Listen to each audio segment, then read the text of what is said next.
dengan pembiayaan sebagai variabel mediasi pada Bank BCA Syariah tahun 2016 sampai 2021. Yang pertama yaitu ada latar belakang.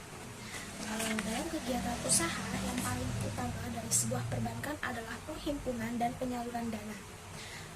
Kegiatan penghimpunan dana bank sebagian besar bersumber dari simpanan nasabah dalam bentuk simpanan giro, tabungan, dan deposito. Simpanan nasabah ini disebut dengan sebagai dana pihak ketiga. Berikut ini data dana pihak ketiga pada Bank Syariah tahun 2016 sampai 2001, yang mana pada 2016 ini sampai 2021 yaitu mengalami peningkatan di setiap tahunnya. Dan yang kedua adalah ada data profitabilitas ROA, yang mana pada tahun 2017 sampai 2016 sampai 2021 yaitu mengalami fluktuasi, yang dimana pada tahun 2020 sampai 2021 itu mengalami penurunan. Adapun data pembiayaan pada Bank BCA Syariah mengalami fluktuasi, di mana pada tahun 2020 yaitu menurun hingga mencapai 5,569 miliar. Kemudian pada tahun 2021 kembali meningkat mencapai 6.248,5 miliar. Selanjutnya yaitu penelitian terdahulu. Penelitian oleh Ari Sandi 2008, Oktaviani 2012 menyatakan bahwa dana pihak ketiga berpengaruh positif terhadap pembiayaan. Sedangkan menurut Setiawan dan Indriani 2016 dan Utami 2021 menyatakan dana pihak ketiga berpengaruh negatif terhadap pembiayaan. Adapun penelitian dari Good 2011, Daud 2014, Setiawan dan Indriani 2016 menyatakan bahwa dana pihak ketiga berpengaruh positif terhadap profitabilitas.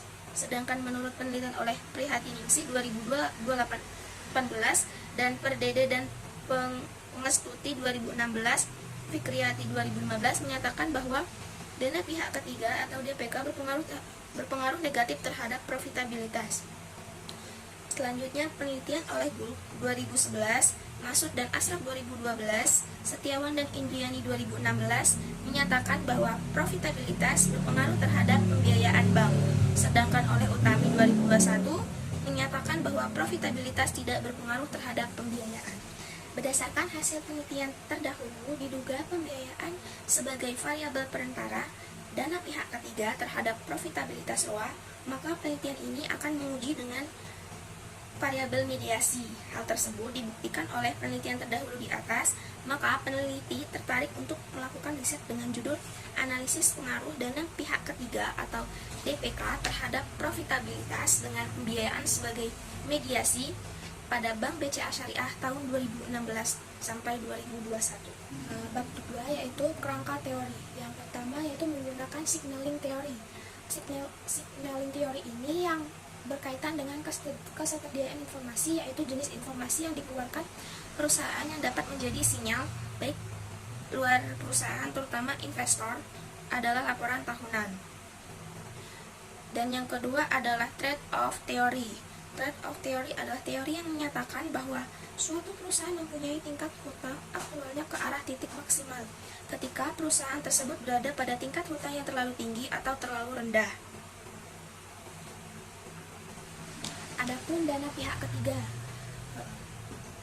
menurut Undang-Undang Nomor 21 Tahun 2008 tentang Perbankan Syariah Pasal 1, simpanan adalah dana yang dipercayakan oleh nasabah kepada bank syariah atau UUS berdasarkan akad wadiah atau akad lain yang tidak bertentangan dengan prinsip syariah dalam bentuk giro, tabungan, atau bentuk lainnya yang dipersamakan.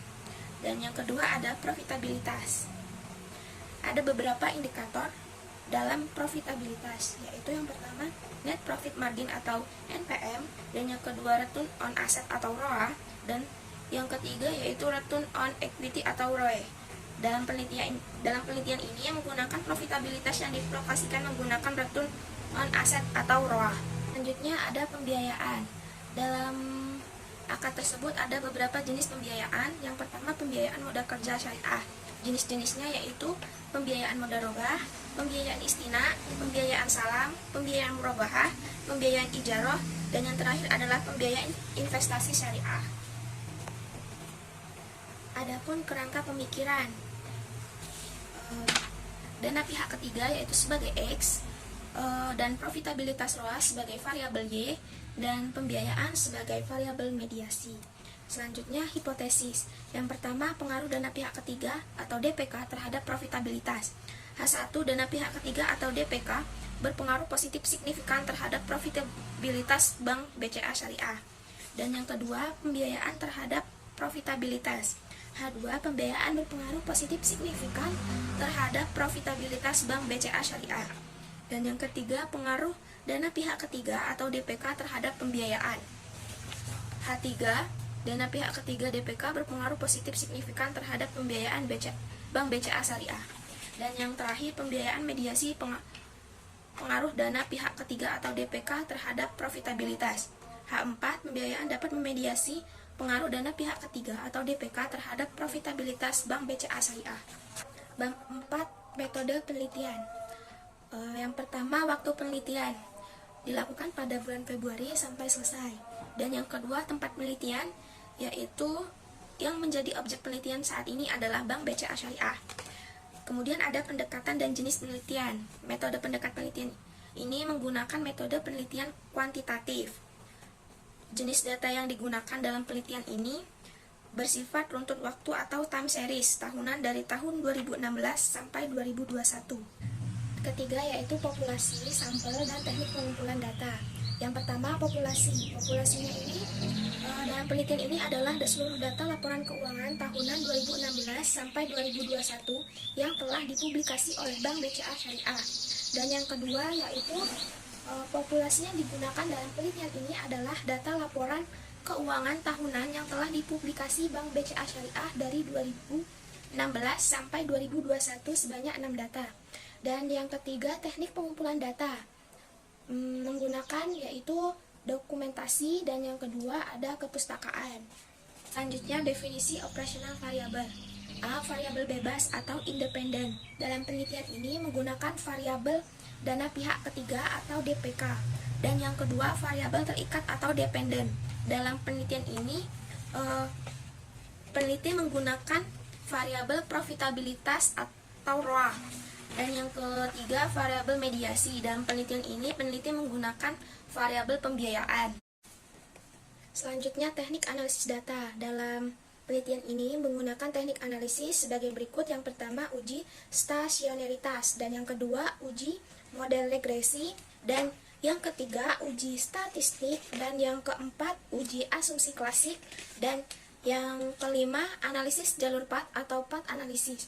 Path analisis merupakan teknik analisis yang digunakan untuk menganalisis hubungan sebab akibat yang inheren atau antara variabel yang disusun berdasarkan urutan temporer dengan menggunakan koefisien jalur sebagai besaran nilai dalam menentukan besarnya pengaruh variabel independen terhadap variabel dependen. Kemudian yang terakhir ada alat analisis. Alat analisis yang digunakan dalam penelitian ini adalah EFUSE versi 9 yang merupakan sebuah program komputer yang berfungsi untuk membantu dalam proses pengolahan data statistik secara tepat dan cepat, serta menghasilkan berbagai output yang dihendaki oleh para pengambil keputusan. Sekian dari saya. Wassalamualaikum warahmatullahi wabarakatuh.